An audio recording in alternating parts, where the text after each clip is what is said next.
Hello guys, আপনারা সবাই কেমন আছেন? আশা করি ভালো আছেন। তো আবার অনেকদিন পর আপনাদের মাঝে একটি নতুন ব্লগ নিয়ে চলে আসলাম। তো আজকের ব্লগে আমরা যাচ্ছি চট্টগ্রাম চন্দ্রনাথ পাহাড়ে।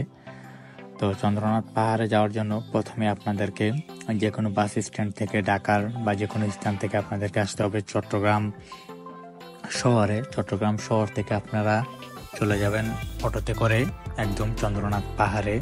তো সেক্ষেত্রে অবশ্যই আপনাদেরকে নামতে হবে সীতাকুণ্ড বাজারে। সীতাকুণ্ড বাজার থেকে আপনারা অটো পেয়ে যাবেন এবং সেখান থেকে আপনাদের জনপ্রতি 20 টাকা বা 30 টাকা নেবে। অবশ্যই দামাদামি করে নেবেন অটোতে করে, তারপরে আপনারা চলে যাবেন চন্দ্রনাথ পাহাড়ে।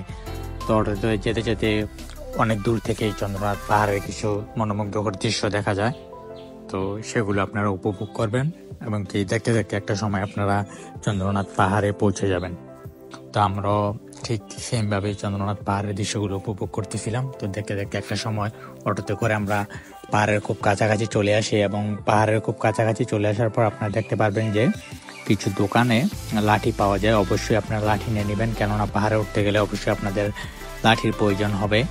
আর পাহাড়ে ওঠার সময় অবশ্যই চেষ্টা করবেন ব্যাগ বা কোনো কিছুতে যখন থাকে সাথে এগুলো রেখে যাওয়ার জন্য, কেননা পাহাড়ে উঠতে অনেক পরিশ্রম, সেটা তো বুঝেনি। প্রায় 1600 ফিট মাটি থেকে আপনাদেরকে পাহাড়ের চূড়ায় উঠতে হবে।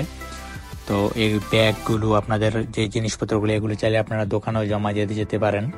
তো আমরা লাঠি নিয়ে পাহাড়ের উদ্দেশ্যে ওঠা শুরু করলাম। তো পাহাড়ের প্রথম উঠতে পথগুলো অনেকটা সহজ, কিন্তু যখন আপনারা ধীরে ধীরে উপরে উঠবেন তখন আস্তে আস্তে পাহাড়ের উচ্চতা বেড়ে যাবেন এবং আপনারা অনেক ক্লান্ত হয়ে যাবেন।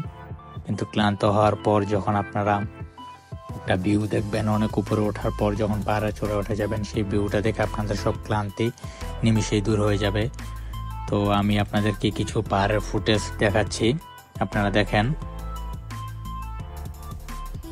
এখান থেকে আসলে যে একটা ভিউ পাওয়া যায় তার চেয়ে অনেক সুন্দর ভিউ পাওয়া যায় পাহাড়ের উপরে যখন আপনারা পরিপূর্ণভাবে উঠে যাবেন। তো এটা হচ্ছে পাহাড়ের একটি মধ্য সীমানা। তো এই যে দেখেন, আপনাদেরকে ভিউটা দেখাচ্ছি, ওই যে উপরে চূড়াটি দেখা যাচ্ছে, আমরা ওইখানে চলে যাব।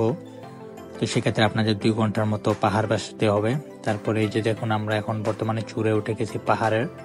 তো ওই চূড়া থেকে, মন্দির থেকে দেখুন কত সুন্দর একটি মনোমুগ্ধকর ভিউ, যা আপনি কখনই না গেলে এবং ওই চূড়া না উঠলে কখনই বুঝতে পারবেন না। দেখুন এই যে মন্দিরটি চন্দ্রনাথ পাহাড়ের, এবং এখান থেকে ভিউটা আপনারা দেখেন